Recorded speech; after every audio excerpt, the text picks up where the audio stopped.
हाँ तो दोस्तों आइए आज हम लोग पार्ट ऑफ सेंटेंस में देखेंगे प्रेडिकेटिव पार्ट। जैसे प्रेडिकेटिव पार्ट्स ऑफ सेंटेंस मतलब वाक्य के भाग। तो जैसे वाक्य के दो भाग होते हैं, एक होता है सब्जेक्ट और दूसरा होता है प्रेडिकेट। तो सब्जेक्ट वाला वीडियो हमने इसके पहले अपलोड कर दिया है, उसे आप लोग देख लें। और थोड़ा सा इंट्रोड्यूस कर दिया जाता है, फिर से रिवीजन हो जाए। सब्जेक्ट के तीन भाग होते हैं, हेडवर्ड होता है, फिर क्वालिफायर होता है, डिटरमाइनर होता है। तो हेडवर्ड के पहले दोस्तों सबसे आसान सबसे बेस्ट तरीका यही है कि हेडवर्ड पर आप जाएं और हेडवर्ड के पहले जो कुछ भी लिखा रहे, चाहे सम लिखा रहे, चाहे ए लिखा रहे, चाहे एन लिखा रहे, चाहे द लिखा रहे, तो वो क्वालिफायर होता है। और क्वालिफायर के पहले जो कुछ भी लिखा होता है वो डिटरमाइनर होता है। फिर उसके बाद जो प्रेडिकेट होता है, प्रेडिकेट के भी कई भाग होते हैं। जैसे प्रेडिकेट का पहला भाग है दोस्तों हेल्पिंग वर्ब। यहाँ पर वर्ब आएगा। अब वर्ब जो है दो प्रकार की होगी, एक आपका हो जाएगा हेल्पिंग वर्ब और दूसरा जो हो जाएगा ये है आपका मेन वर्ब। फिर हेल्पिंग वर्ब या मेन वर्ब के बाद आपका आता है ऑब्जेक्ट आता है ऑब्जेक्ट। तो जो ऑब्जेक्ट होता है वो दो प्रकार के होते हैं। पहला होता है आपका डायरेक्ट ऑब्जेक्ट और दूसरा जो होता है ये आपका है इनडायरेक्ट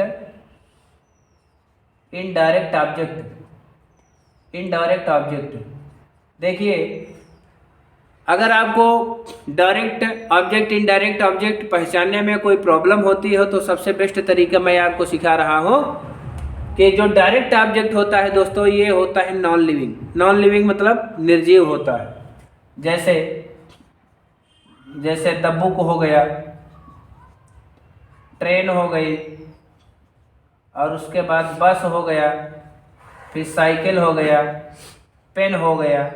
तो इस तरीके से ये जो ऑब्जेक्ट हैं ये सभी डायरेक्ट ऑब्जेक्ट हैं।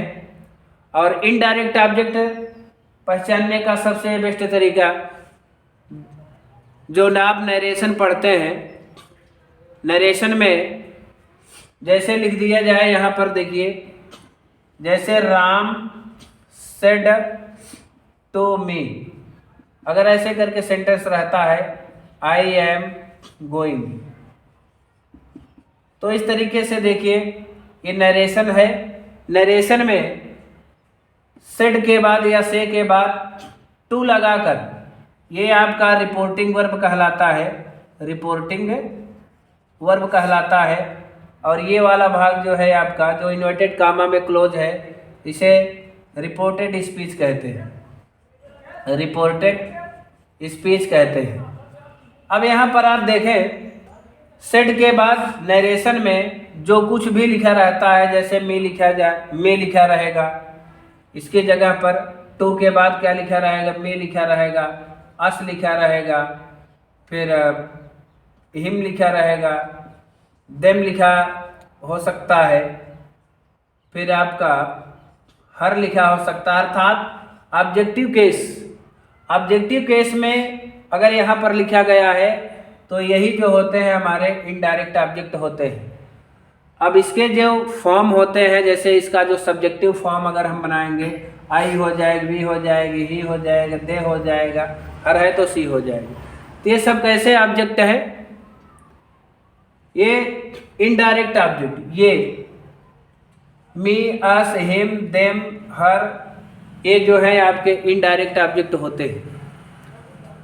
तो शायद आपको समझ में आ गया होगा, मी, अस, देम, हर और हिम। इस तरीके से अगर आपको कहीं वाक्य में लिखा दिखाई दे प्रेडिकेटिव पार्ट में, तो आपका इनडायरेक्ट ऑब्जेक्ट हो जाता है। फिर उसके बाद इसका अगला भाग है कंप्लीमेंट।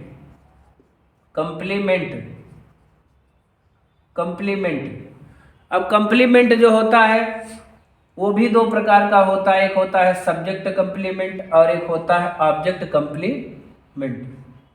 कॉम्प्लीमेंट और ऑब्जेक्ट कंप्लीमेंट। तो दोस्तों देखते हैं यहाँ पर जो प्रेडिकेटिव पार्ट है वर्ब, फिर उसके बाद ऑब्जेक्ट कंप्लीमेंट। वर्ब जो है दो प्रकार के हो सकते हैं किसी सेंटेंस में, कभी मेन वर्ब रहता है, कभी हेल्पिंग वर्ब रहता है, और कभी कभी हेल्पिंग वर्ब और मेन वर्ब दोनों एक साथ आ जाते हैं, ठीक है। और उसके बाद ऑब्जेक्ट रहता है। ऑब्जेक्ट पहचानना बहुत जरूरी है, क्योंकि ऑब्जेक्ट को पहचानने से ही आपको अच्छे तरीके से एक्टिव वॉइस और पैसिव वॉइस जब हम आपको पढ़ाएंगे तभी आपको अच्छे तरीके से वो समझ में आएगा। तो डायरेक्ट ऑब्जेक्ट जो होते हैं वो निर्जीव होते हैं, जैसे बुक हुआ, ट्रेन हुआ, बस हुआ, पेन हुआ, इस तरीके से।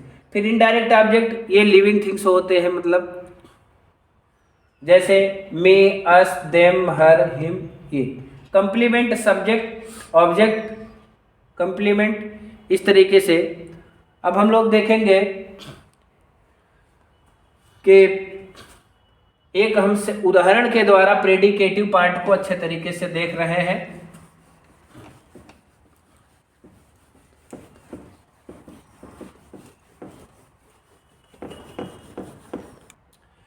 देखिए, जैसे एग्जाम्पल में अगर कह दिया जाए some girls are reading a book.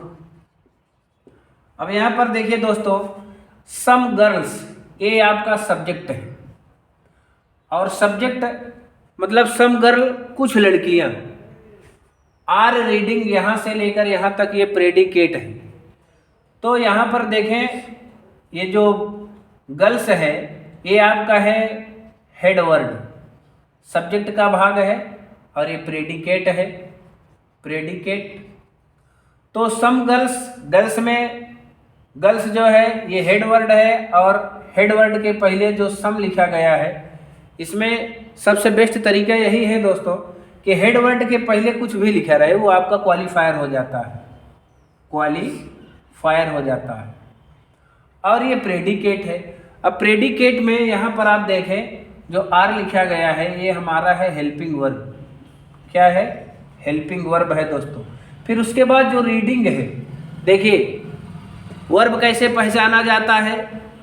अगर आपको हिंदी में अर्थ आता है तो सबसे अच्छा तरीका यह है कि रीड माने पढ़ना होता है, उठना, बैठना, पढ़ना, लिखना, गाना, सोना।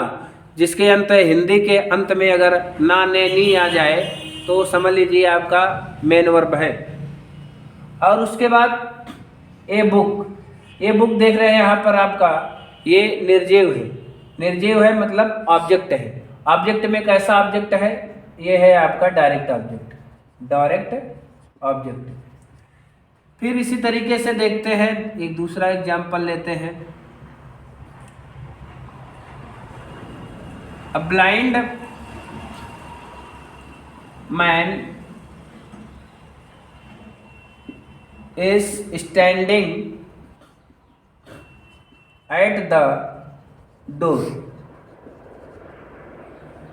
यहाँ पर देखिए, अ ब्लाइंड मैन, एक अंधा आदमी, एक अंधा आदमी, ये सीधा हो गया, एक अंधा आदमी है। Is standing at the door मतलब दरवाजे पर खड़ा है। अब ब्लाइंड मैन ये सब्जेक्टिव पार्ट हो गया, सब्जेक्ट वाला पार्ट हो गया, और ये जो है आपका प्रेडिकेटिव पार्ट हो गया, प्रेडिकेटिव। अब इसमें हम लोगों को पहचानना है कि मैन क्या है। मैन जो है हेड वर्ड है, और ब्लाइंड क्या है? ये आपका ऑब्जेक्ट मतलब हेड वर्ड के पहले क्वालिफायर होता है, क्वालिफायर है। और ब्लाइंड इसमें क्या है? ये है आपका एडजेक्टिव। ब्लाइंड क्या है? एडजेक्टिव है। अब ए ब्लाइंड, ब्लाइंड के पहले एक और अक्षर आया है, ए आया है, यहाँ पर ये डिटरमाइनर हो जाएगा, डिटरमाइनर। फिर यहाँ पर आप देख रहे हैं इज जो है ये आपका हेल्पिंग वर्ब है, हेल्पिंग वर्ब है। स्टैंडिंग का है, स्टैंडिंग, स्टैंडिंग जो है ये आपका मेन वर्ब है। फिर ऐड का है, ये आपका प्रीपोजिशन है। द डोर जो है ये आपका कंप्लीमेंट का काम कर रहा है, ठीक है। फिर इसी तरीके से एक अगले एग्जाम्पल पर आते हैं। जैसे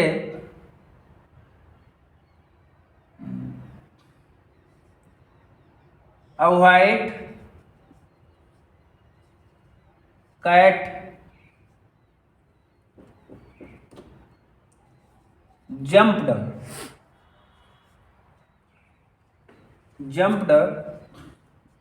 into the well। यहाँ पर देखिए अ व्हाइट कैट, एक सफ़ेद बिल्ली।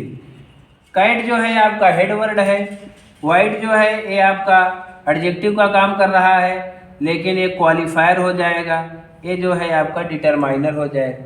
जंप्ड, यहाँ पर देखिए हेल्पिंग वर्ब नहीं आया है। ये जरूरी नहीं है कि हेल्पिंग वर्ब और मेन वर्ब एक साथ में आए, अलग अलग भी हो सकते हैं। तो जंप्ड जो है ये आपका है मेन वर्ब है, और उसके बाद ये जो है आपका कंप्लीमेंट का काम यहाँ पर ये करेगा, ठीक। फिर उसके बाद अगले एग्जाम्पल से देखते हैं।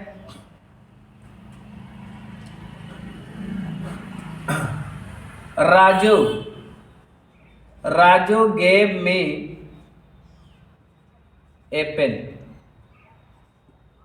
तो राजू जो है यहाँ पर ये सब्जेक्ट है, गेव जो है सब्जेक्ट वाला पार्ट है, बाकी सारा जो है प्रेडिकेट है। अब इसमें गेव जो है ये हमारा है